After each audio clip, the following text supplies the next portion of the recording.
Star ဆရာထင်မှရဲ့ပြည်သူများအားလုံးပဲမင်္ဂလာပါခင်ဗျာကျွန်တော် Star ဆရာထင်မှရဲ့ Technology for Everyone အစီအစဉ်ကနေပြည်သူများအားလုံးကိုပြန်လည်လို့ကြိုဆိုလိုက်ပါတယ်ခင်ဗျာ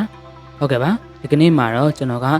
်ရဲ့ပြည်သူများနဲ့မတွေ့ရရလဲကြပြီဆိုတော့တကယ်ကိုအကျိုးရှိပြီးတော့အသုံးဝင်တဲ့အကြောင်းအရာလေးကိုပြဆက်ပေးဖို့ရွေးချယ်ထားပါတယ်ဒါကတော့ကျွန်တော် YouTube မှာသုံးကြတဲ့ background sound တွေဒါမှမဟုတ် video clip လေးတွေပြီးတော့ photo တွေsound effect တွေပေါ့နော်အစရှိအရာတွေကိုအသုံးပြုတဲ့အခါမှာ copyright မညှိအောင်အသုံးချလို့ရမယ့်နည်းလမ်းလေးတွေကိုပြပြတက်ဆက်ပေးခြင်းပါတယ်ပြီးတော့လက်ဆောင်တစ်ခုအနေနဲ့ရှိသေးတယ်ဒါကတော့အများဆုံးအနေနဲ့ copyright လွတ်နိုင်မဲ့ background music ရှိရဲ့ website လေးတွေကိုလည်းကျွန်တော်ကလမ်းညွှန်ပေးသွားခြင်းပါတယ်ဒါဆိုရင်ကျွန်တော်ရဲ့အစီအစဉ်ကပြည်သက်တို့အတွက်အကျိုးတစ်စုံတရာရှိလိမ့်မယ်လို့ထင်ပါတယ်ဒါဆိုရင်အစီအစဉ်ကိုစလိုက်ရအောင်အစီအစဉ်မစတင်ခင်မှာကျွန်တော်ရဲ့ channel လေးကိုလည်း subscribe လုပ်ပြီးတော့ဗီဒီယိုအစကနေအဆုံးအထိ VPN လေး on ပြီးတော့ကြည့်ရှုပေးပါလို့တောင်းဆိုချင်ပါတယ်ဒါဆိုရင်တွားလိုက်ရအောင်နော်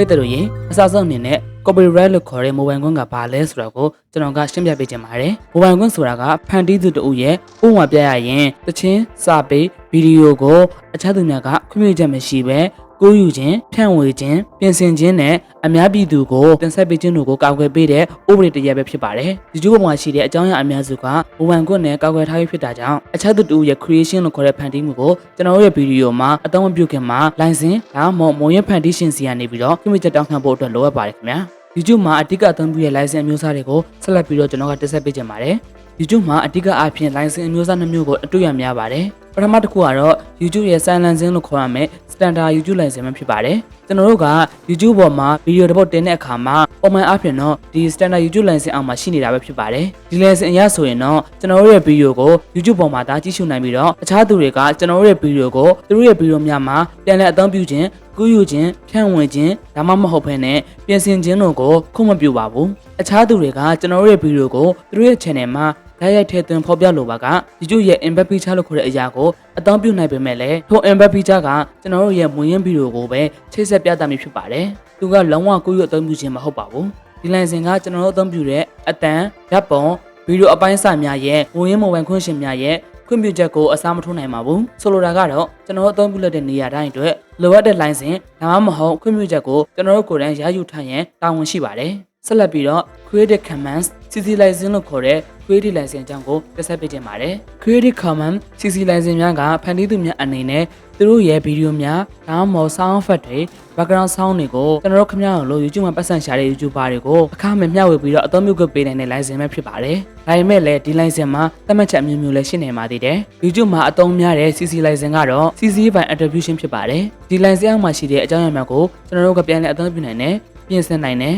ပြီးတော့စီးပွားဖြစ်အနေနဲ့ပါအသုံးပြုနိုင်ပါတယ်ဒါပေမဲ့လည်းတစ်ခုရှိပါသေးတယ်ဒါကတော့မူရင်းဖန်တီးသူကိုတင်လျော်စွာ credit ပေးရပါတယ်ဥပမာပြောရရင်တော့ဗီဒီယိုရဲ့ discussion မှာမူရင်းဖန်တီးသူရဲ့ link ကိုဖော်ပြခြင်းလိုပဲဖြစ်ပါတယ်အခြား CC license မျိုးစားတွေကတော့ CC by SA လို့ခေါ်တဲ့ attribution share alike ဒီ license ကတော့မူရင်းဖန်တီးသူကို credit ပေးရမှာဖြစ်ပြီးတော့ကျွန်တော်တို့ရဲ့ဖန်တီးမှုအသစ်ကိုလည်း CC by SA license အောက်မှာဒါဖြန့်ဝေရမှာပဲဖြစ်ပါတယ်နောက်တစ်ခုကတော့ CC by ND လို့ခေါ်တဲ့ attribution narrow risk ပဲဖြစ်ပါတယ်ဒီ license ကလည်းမူရင်းဖန်တီးသူကို credit ပေးရမှာဖြစ်ပြီးတော့မူလကိုပြင်ဆင်ခွင့်မရှိဘဲနဲ့မူရင်းအတိုင်းပဲဖြန့်ဝေနိုင်မှာပဲဖြစ်ပါတယ်နောက်တစ်ခုကတော့ CC by NC လို့ခေါ်တဲ့ attribution non commercial ပဲဖြစ်ပါတယ်ဒီ license ကလည်းမူရင်းဖန်တီးသူကို credit ပေးရမှာဖြစ်ပြီးတော့စီးပွားဖြစ်အသုံးမပြုရပါဘူးနောက်တစ်ခုကလည်း CC by NCSA လို့ခေါ်တဲ့ attribution non commercial share like license ပဲဖြစ်ပါတယ်ဒီ license ကလည်းမူရင်းဖန်တီးသူကို credit ပေးရမှာဖြစ်ပြီးတော့စီးပွားဖြစ်အသုံးမပြုရပါဘူးပြီးတော့ကျွန်တော်ရဲ့ဖန်တီးမှုအသစ်ကိုလည်း CC by NCSA license အောက်မှာဒါ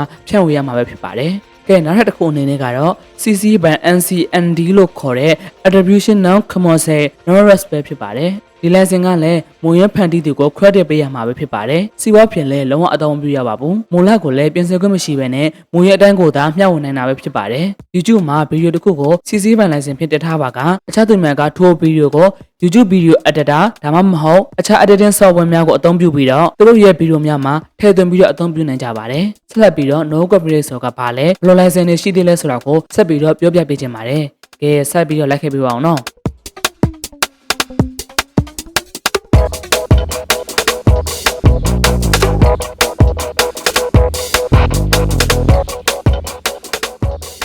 no copyright ဆက်အသုံးလုံးကိုကျွန်တော်တို့ခင်ဗျားတို့တွေတွေ့ရလေရှိပေမဲ့လည်းသူ့မှာအထိပ္ပယ်မျိုးမျိုးရှိနိုင်ပြီးတော့သတိထားအသုံးပြုရန်လည်းလိုအပ်ပါတယ်ခင်ဗျာပထမဆုံးအနေနဲ့ public domain လို့ခေါ်တဲ့အများပြည်သူပိုင်း no copyright အကြောင်းကိုဆက်ပြီးတော့ပြောပြပေးချင်ပါတယ် public domain ဆိုတာကမိုဘိုင်ခွင့်တက်တန်းကုန်ဆုံးသွားတာဒါမှမဟုတ်မိုဘိုင်ခွင့်ပိုင်ရှင်ကမိမိရဲ့အခွင့်အရေးကိုစွန့်လွတ်ထားတဲ့ဗီဒီယိုတွေ background sound တွေကိုဆိုလိုတာပဲဖြစ်ပါတယ်ဒီအရာတွေကိုတော့ဘယ်သူမှဆိုလွတ်လပ်စွာနဲ့အသုံးပြုနိုင်ကြပါတယ်ဒီ license က credit ပေးရမလို့တို့လိုပဲ copyright တက်တန်းလည်းမလိုအပ်ပါဘူးခင်ဗျာဒါကတော့ကျွန်တော်တို့ခင်ဗျားတို့အကြိုက်ပေါ့နော်ဒါပေမဲ့ဒီလို license တွေကရှားပါတယ်ပြီးတော့ဆက်ပြောဆက်ရှိပါတယ်ဒါကတော့ဘယ်လို background sound တွေဘယ်လို video တွေဘယ်လို photo တွေက public domain ဖြစ်မဖြစ်ဆိုတော့ကိုတော့တေချာစွာစစ်ဆေးရန်အတွက်လည်းလုံးဝကိုအရေးကြီးပါတယ်ပြီးတော့နိုင်ငံအလိုက်လဲမိုဘိုင်ခွင့်တက်တန်းကုန်ဆုံးမှုအခြေအနေကလည်းကွဲပြားမှုရှိနိုင်ပါသေးတယ်ကဲတေချာစစ်ပြီးမှတောက်ဆွဲကြပါနော်ပို့ပြီးတော့ထင်သာမြင်သာရှိအောင်လို့ကျွန်တော်ကဆက်ပြီးတော့ပြောပြပေးချင်ပါတယ်ဗီဒီယိုပင်ဒါမှမဟုတ်မော့ဆော့တို့ရဲ့ကဏ္ဍဝန်တေဂိတမူရင်းများက public domain ဖြစ်ပေမဲ့လည်းသူတို့ကိုပြန်လည်တိကျထားတဲ့ sound တွေဒါမှမဟုတ်ပြန်လည်ရိုက်ကူးထားတဲ့ဗီဒီယိုတွေကတော့လုံးဝ public domain မဟုတ်ပါဘူးเนาะဒါကိုလည်းသတိချက်စေချင်ပါတယ်ဆက်ပြီးတော့ royalty free license လို့ခေါ်တဲ့မိုဘိုင်ခွင့်အဖိုးခံမဲ့ license ကိုလည်းပြောပြပေးချင်ပါတယ်ခင်ဗျာroyalty free ဆိုတာကကျွန်တော်တို့တွေဒီချိန်ဝယ်ယူပြီးတာပဲဖြစ်ဖြစ်ဒါမှမဟုတ်အခမဲ့ရယူပြီးနောက်ထက်ခါအသုံးပြုပြီးမဲ့လည်းနောက်ထပ်မိုဘိုင်ခွင့်အဖို့အခ royalty ပေးဆောင်ရမလို့အချင်းကိုခေါ်တာပဲဖြစ်ပါတယ်ဒါပေမဲ့လည်း royalty free က free လို့ပြောတဲ့အခမဲ့နဲ့အများနဲ့မတူညီပါဘူးเนาะ royalty free သချင်းများဓာတ်ပုံများဗီဒီယိုများကဝယ်ယူရန်အတွက်လုံးဝကိုလိုအပ်နိုင်ပါတယ် royalty free license များကအများသောအားဖြင့်သတ်မှတ်ထားတဲ့စည်းကမ်းချက်များterm and condition နဲ့လာတတ်ကြပါတယ်။ဥပမာအပြင်ပြောရမယ်ဆိုရင်တော့အချို့ royalty free များကို YouTube ဗီဒီယိုများမှာအသုံးပြုခွင့်ပေးပေမဲ့လည်းရုပ်ရှင်ဒါမှမဟုတ်ကြောင်ညာများမှာအသုံးပြုခွင့်မပေးတာမျိုးလည်းရှိနိုင်ပါတယ်ခင်ဗျာ။ဒါကြောင့်မလို့ license သဘောတူညီချက်ကိုသေချာစွာဖတ်ရှုရန်အတွက်လုံးဝကိုအရေးကြီးလာပါတယ်ခင်ဗျာ။ No copyright sound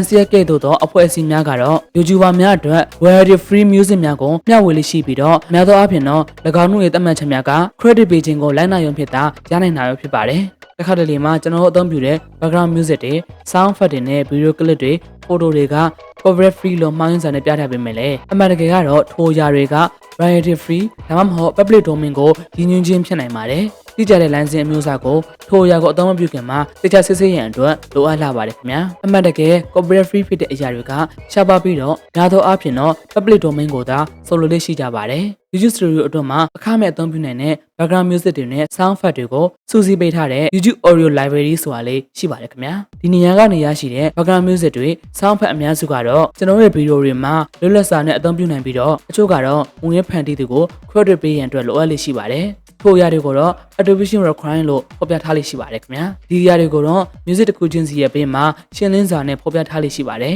ဆက်လက်ပြီးတော့ creative command license နဲ့ရှာဖွေလို့ရတဲ့နည်းလမ်းလေးတွေကိုပြပြပေးချင်ပါတယ် YouTube ရဲ့ search filter မှာ creative command ကိုရွေးချယ်လိုက်တာနဲ့ CC license အောက်မှာရှိတဲ့ဗီဒီယိုတွေကိုရှာဖွေနိုင်တာပဲဖြစ်ပါတယ်ထိုဗီဒီယိုများကနေ background music ဒါမှမဟုတ်ရုပ်ပုံတွေကိုသူတို့ရဲ့ license သတ်မှတ်ချက်အတိုင်းပဲပြန်လည်ပြီးတော့အသုံးပြုနိုင်ပါတယ်Google Image လိုမျိုးအခြား platform များမှာလည်း Music Revise Filter ကိုအသုံးပြုပြီးတော့ Creative Commons License နဲ့ဓာတ်ပုံများကိုလည်းရှာဖွေလို့ရနိုင်ပါတယ်။ဆက်လက်ပြီးတော့ Royalty Free Music တွေကိုရှာလို့ရမယ့်အခြား website တွေကိုလည်းလမ်းညွှန်ပေးလိုက်ချင်ပါတယ်။သူတို့ကတော့အများသောအားဖြင့်တော့အခမဲ့ဖြစ်ကြပါတယ်။ Pixabay, Hassel နဲ့ Splash လိုမျိုး website တွေကတော့အရေးသွင်းမြင့်တဲ့ Royalty Free Music များ photo များနဲ့ video အများစုကိုအခမဲ့ရှာလို့ရအောင်လုပ်ပေးထားတာပဲဖြစ်ပါတယ်။ Ransom, Encoded, Coverမင်္ဂလာတို့ကလည်း royalty free music များအတွက်လူသိများပြီးတော့အများစုက credit ပေးရုံနဲ့အသုံးပြုနိုင်ပါတယ်အခပေးရတဲ့ website တွေလည်းရှိရပေါ့နော်ဒါတွေကိုတော့ကျွန်တော်ကပြောမပြတော့ပါဘူးဘာလို့ဆိုတော့ကျွန်တော်တို့ခင်ဗျားတွေကအခမဲ့ပဲသုံးနေကြတာဟုတ်